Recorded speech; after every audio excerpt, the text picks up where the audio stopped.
Hello বন্ধুরা, Shweta village food cooking চ্যানেলে আপনাদের সবাইকে স্বাগত জানাচ্ছি। আশা করছি আপনারা সবাই খুব ভালো আছেন আর সুস্থ আছেন। আজকে আমি বানাবো কড়াইশুঁটির কচুরি। শীতকালে এটা কিন্তু না খেলে শীতকালটা যেন অসম্পূর্ণ থেকে যাবে। তো যাই হোক, আজকে আমি কড়াইশুঁটি কচুরি বানাবো, একদম সহজভাবে বানিয়ে দেখাবো। আপনারা ভিডিওটা না টেনে শেষ পর্যন্ত দেখতে থাকবেন।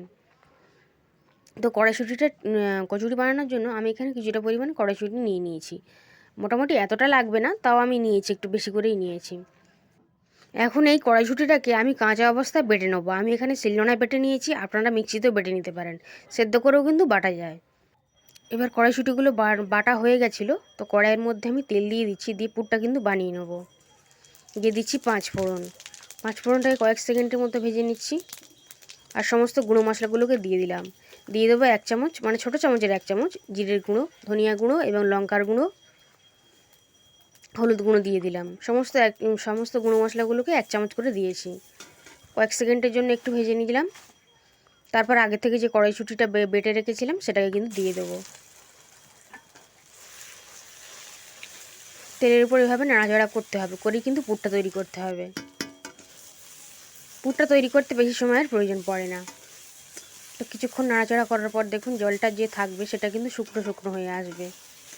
আর কড়াইশুঁটিটা যখন বাটবেন তখন কিন্তু জল দেবেন না, তাহলে কিন্তু পুরটা তাড়াতাড়ি মানে দেরি হয়ে যাবে। জল যদি দেন তাহলে দেরি হবে পুরটা তৈরি হতে। আর জল ছাড়া বানালে কিন্তু একটু তাড়াতাড়ি হয়ে যাবে। দিয়ে দিচ্ছি স্বাদ মতন লবণ। লবণটা একটু বুঝিয়ে দিতে হবে। লবণটা দিয়ে খুন্তিটা দিয়ে ভালো করে মিশিয়ে নিলাম। আর এইভাবে দেখুন এখন পুরটা কিন্তু রেডি হয়ে গেছে। যখন কড়াই থেকে ছেড়ে আসবে বা উঠে আসবে তখনই বুঝতে হবে পুরটা কিন্তু খুব ভালোভাবে তৈরি হয়ে গেছে। এই সময় একটু খেয়ে টেস্ট করে নেবেন নুনটা কেমন আছে। এখন পুরটাকে কড়াই থেকে নামিয়ে নেবো, নিয়ে একটা থালাতে নিয়ে নেবো, নিয়ে একটু ঠান্ডা করে নেবো। পুরটাকে আমি নামিয়ে নিলাম। আর এরকম ঝরঝরে কিন্তু হবে। এদিকে একটা বাটির মধ্যে আমি ময়দা নিয়ে নিয়েছি, আর একটু লবণ দিয়ে দিলাম। লবণটা দিয়ে খুব ময়দার সঙ্গে ভালো করে মিশিয়ে নেবো।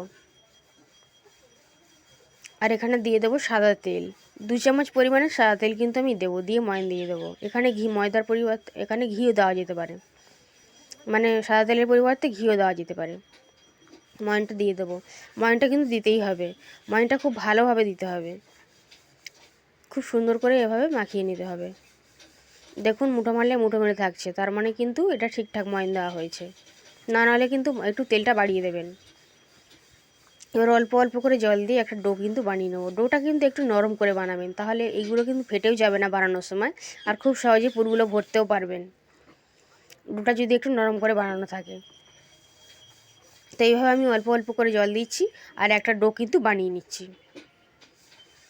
বন্ধুরা, কড়াইশুঁটি কচুরি বানানো কিন্তু খুবই সহজ। যারা জানেন না বা যাদের ফেটে যায় বানালে, তারা কিন্তু আমার মতন করে বানাবেন, তাহলে কিন্তু খুব সহজেই হয়ে যাবে। মানে এই ময়দার যে ডোটা বানাবেন এটা কিন্তু একটু নরম করে বানাবেন, আর একটু ভালো করে মাখতে হবে। তো দেখুন এরকমভাবে মেখে একটা ডো কিন্তু বানিয়ে নিয়েছিলাম। এবার লেচিগুলো কেটে নেব।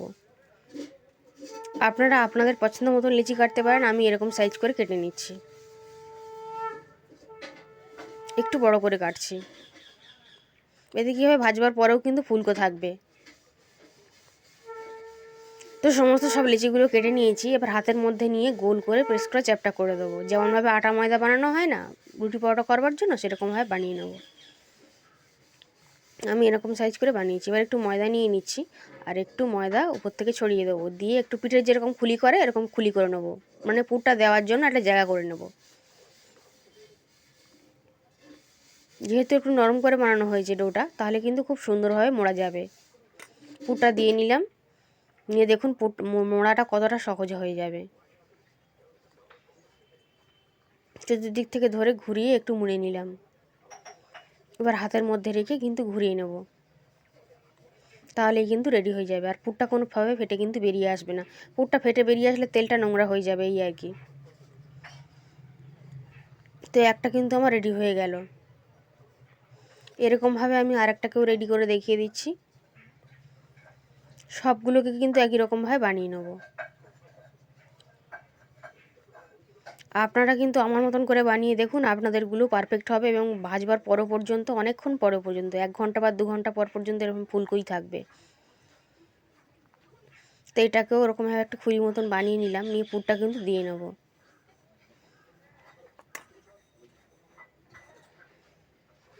চতুর্দিক থেকে মুড়ে দিচ্ছি,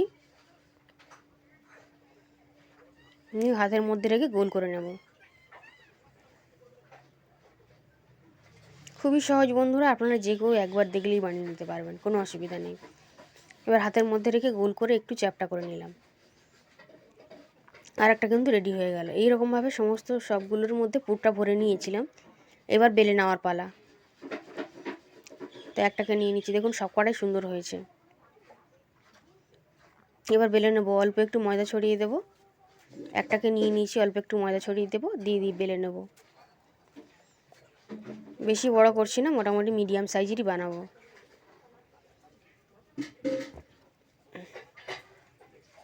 এত বড়ই কিন্তু কচুরিগুলো হয়। তো একটাকে বেলা কিন্তু হয়ে গেছে, এবার তুলে রেখে নেবো। আমি সবগুলোকেই বেলে নেবো একসঙ্গে, কারণ অল্প কয়েকটাই হয়েছে, মোট 8টা হয়েছে। তো সবগুলোকে দেখুন বেলে নিয়েছি। এবার ভেজে নেওয়ার পালা। কোনোভাবে পুরটা ফেটে কিন্তু বেরিয়ে যাবে না। পুর যদি ফেটে বেরিয়ে যায় তাহলে কিন্তু খেতে ভালো লাগবে না অতটা, আর তেলটা নোংরা হয়ে যাবে। ভাজবার জন্য কড়াইতে তেল বসিয়ে দিয়েছি। তেলটা খুব ভালো করে গরম করতে হবে, তারপর সেই গরম তেলের মধ্যে কিন্তু ছেড়ে দিতে হবে, আর তেলটা উপর থেকে ছিটিয়ে দিতে হবে, তাহলে খুব সহজেই ফুলে উঠবে। এপিট ওপিট ভালো করে লাল করে কিন্তু ভেজে নেব। তেলটা খুব গরম করে তারপরেই কিন্তু দেবেন। এপিট ওপিট ভালো করে ভেজে নিয়েছিলাম, এবার তেলটা ছাড়িয়ে তুলে নিচ্ছি। তাহলে একটা কিন্তু কচুরি রেডি হয়ে গেল, কড়াইশুঁটি কচুরি। এইভাবে আমি সব কচুরিগুলোকে ভেজে নিয়েছি, আর ভাজবা অনেকক্ষণ হয়ে গেছে, তারপরও দেখুন ফুলকোই রয়েছে। আমার মতন করে এভাবে বানিয়ে দেখুন, প্রত্যেকটা দেখুন ফুলেছে, কোনোভাবে পুর ফেটে বেরিয়েও যায়নি। এখন একটাকে ছিঁড়ে দেখিয়ে দেবো যে ভিতর থেকে কতটা সুন্দর পুরটা রয়েছে দেখুন, আর উপর থেকে কিন্তু খুবই মুচমুচে হয়, যেহেতু ময়নটা ভালোভাবে দেওয়া হয়েছে।